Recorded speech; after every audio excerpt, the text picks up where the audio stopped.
peluang. Jadi kalau ketua-ketua bahagian dah berserabut tu, tukarlah, tak payah dah. Inilah jadinya sekarang ni. Sebab mungkin dah berserabut tu, jadi akhirnya mereka meletakkan kepentingan diri mengatasi kepentingan parti. Dah elok-elok UMNO memerintah. Satu benda yang pelik saudara. Melaka, sebab saya kata pelik, sebab UMNO jatuhkan UMNO. Dia bukan parti lain jatuhkan parti lain. Kalau UMNO jatuhkan parti Bersatu, UMNO jatuhkan parti PAS, UMNO menjatuhkan kerajaan Perikatan PKR, okeylah juga. Ini tidak. Ahli Dewan Undangan Negeri UMNO jatuhkan ahli Dewan Kerajaan UMNO. Yang agak pelik lagi tu, Ketua Menteri terpaksa berjumpa dengan mantan Ketua Menteri untuk membubarkan Dewan Negeri. Jangan lupa, Tuan Yang Utama TYT, Governor Melaka adalah mantan Ketua Menteri Melaka. Jadi pertelekahan antara dua orang, iaitu satu orang Ketua Menteri dan satu orang mantan Ketua Menteri. Idris Harun mantan Ketua Menteri, Datuk Seri Sulaiman adalah Ketua Menteri yang sedia ada. Dalam keadaan begitu terpaksa menghadap mantan Ketua Menteri. Akhirnya TYT kata bubarkanlah Parlimen. Tapi bagi saya, bagi apa pun dalam keadaannya saudara, inilah masanya untuk kita mengukuhkan. Jadi Muhammad Farid, Masjid Tanah UMNO memang menang PRU 14 brother. Sebelum MP tu jadi katak, benar. Kalau kita lihat daripada Masjid Tanah, di Masjid Tanah tu dia ada 5 kawasan: Kuala Linggi, Tanjung Bidara, Air Limau, Lendu dan Tabuh Naning. Itu kawasan yang di mana terdapat katak melompat. Iaitu ahli parlimennya melompat, mantan Ketua Puteri UMNO. Kemudian di kawasan mana lagi? Kawasan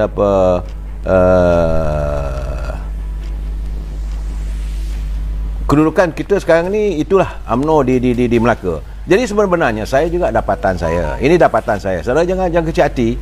Kalau saudara menyokong seorang, sokonglah, tak ada masalah. Kerana kalau mengikut kenyataan daripada mantan Ketua Menteri Datuk Idris Harun, dia kata dia redha lah, dia kata terpaksa kalau dia pecat pun pecat lah, dia hilang jawatan pun hilanglah jawatan. Mungkin saya minta maaf, semalam saya ingatkan dia buka exco, rupanya dia exco juga, saudara. Jadi dia kata dia hilang segala-galanya, tak apalah. Akhirnya dia pun tahu kesannya dia akan dipecat daripada ahli UMNO semua, kerana dia merasakan dia tidak mahu melihat di Melaka itu adanya dua singa di atas satu bukit. Singa itu banyak orang membuat andaian, iaitu antara Ketua Menteri dan Ketua Perhubungan UMNO Negeri Melaka. Jadi Ketua Perhubungan UMNO Negeri Melaka, dia tidak ada jawatan. Dia bukan ahli Dewan Negeri pun. Dia cuma jadi Ketua Perhubungan dan dilantik sebagai Speaker Dewan Undangan Negeri Melaka. Itu Datuk Rauf. Sementara, ini pelik sikit dan sementara Datuk Sulaiman Ali ni pula adalah Ketua Menteri, tetapi beliau sebenarnya adalah setiausaha bahagian, di mana ketua bahagiannya Ketua Perhubungan. Ini yang membuatkan keadaannya sangka sedikit bila dia nak. Jadi sebab itu orang akan menuduh bahawa Ketua Menteri ngikut kehendak Datuk Rauf. Dan ini bagi orang tapi bagaimanapun saya mendengar bahawa banyak juga laporan saya dapat bahawa mereka merasakan ini kena ada king. Datuk Rauf ni digelar sebagai king ini Melaka, kerana banyak keputusan-keputusan yang dibuat adalah mengikut kehendak. Katanya lah, bukan saya tuduh, laporan saya dapat mengatakan bahawa Datuk Ketua Menteri akur pada kehendak king. Jadi itulah. Tapi sebenarnya mereka tak berani pun nak menentang. Tapi nak tentang macam mana pun, sebab Datuk Rauf dia bukan Ketua Menteri, dia juga bukannya ahli Dewan Negeri, dia bukan exco, dia cuma speaker saja. Jadi kalau mereka marah pada beliau, tapi melampiaskan amarah itu pada Ketua Menteri, kerana katanya Ketua Menteri itu akur pada kehendak Ketua Perhubungan. Ketua Perhubungan adalah ketua bahagian dia, Ketua Menteri adalah setiausaha kepada ketua bahagian. Itulah keadaan yang bagi saya tonggang langgang lah. Dia sepatutnya bila seorang Ketua Menteri itu, dia juga sepatutnya jadi ketua bahagian. Dalam waktu yang sama dia juga adalah Ketua Perhubungan. Baru mantap, baru dia boleh membuat keputusan. Tapi banyak keputusan-keputusan begitu akan dilihat. Akan dilihat bahawa campur tangan Ketua Perhubungan. Ini dapatan saya, saudara. Banyak saya terima. Kononnya ada surat sokongan daripada orang lain tidak dilayan. Ada projek-projek yang diberikan untuk kroni dan sebagainya. Berbalik-balik kepada soal poket. This is what I hate to tell you. Ini yang buat kebencian saya. Pemimpin tidak menyantuni rakyat, tetapi menyantuni untuk poket. Akhirnya rakyat terbiar. Akhirnya rakyat benci. Sebab itu rakyat sekarang ni, saya rasa apa yang berlaku ni akhirnya mengakibatkan rakyat semakin hilang kepercayaan kepada pimpinan politik. Ini keadaan saya. Sebab sebagai pemimpin mereka ni tak ubah perangai. Mereka tidak berubah perangai walaupun dah kalah. UMNO dah pernah kalah tewas. Tak sedar diri. UMNO kalah di Melaka. Kena ingat pilihan raya umum yang lalu UMNO kalah. Pilihan raya umum ini parlimen kita kalah, kita cuma menang 54 kerusi saja. Dan hari ini pun Perdana Menteri hanya sekadar menumpang tui dengan sokongan daripada parti-parti yang lain yang tidak boleh membuat keputusan mengikut kehendak acuan UMNO. Jadi begitu juga di Melaka. Di Melaka ni pun menumpang tui.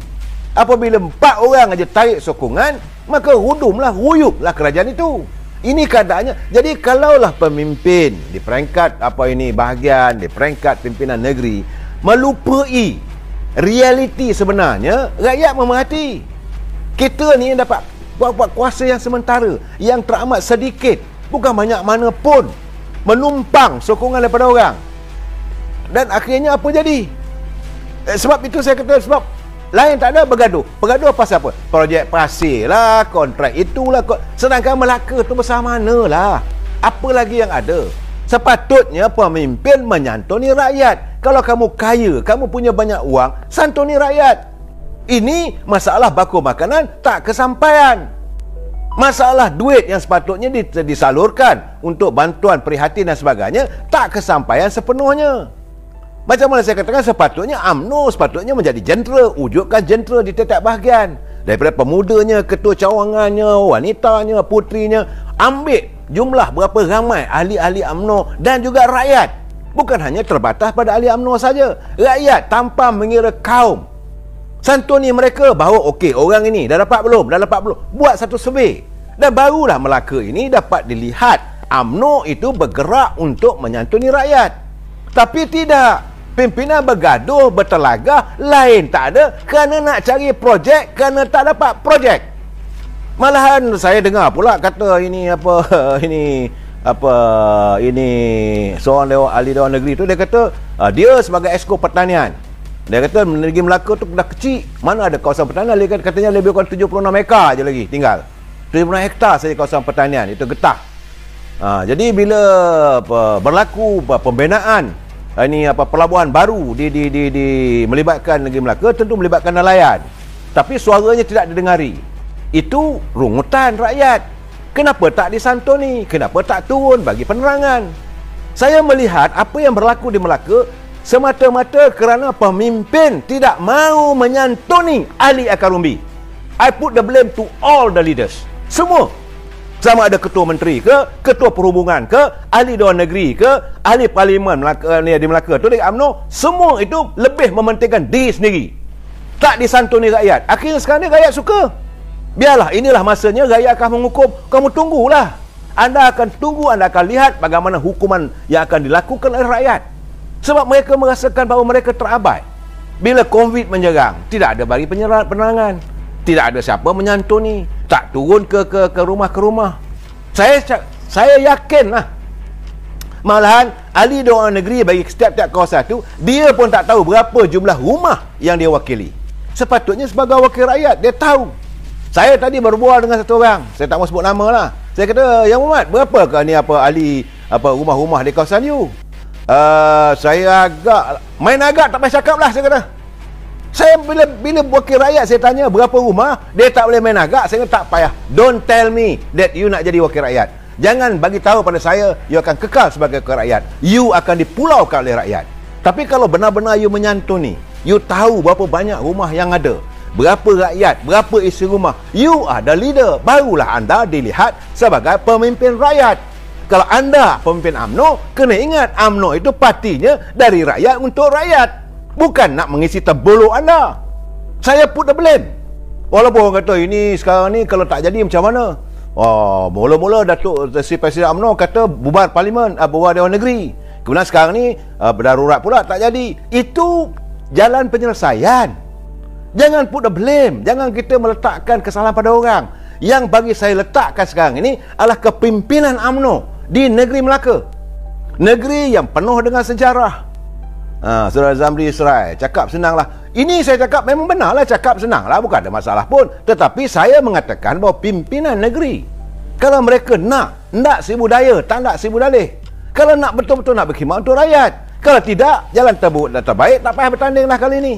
Saya mengharapkan agar Datuk Seri Presiden UMNO dan Ahli Majlis Tinggi UMNO memikirkan mana calon yang benar-benar menyantuni rakyat dan letakkan syarat. You akan jadi calon, kalau you menang, you kena santuni berapa banyak rumah yang ada. You kena buat survey, you kena ada jentera you. UMNO cukup dengan jenteranya. Tiap-tiap kampung ada cawangan. Tiap-tiap kampung ada cawangan puteri. Tiap-tiap kampung peti undi ada cawangan puteranya, pemuda. Tiap-tiap kampung ada jalinan wanitanya. Dan ada cawangan. Cukup.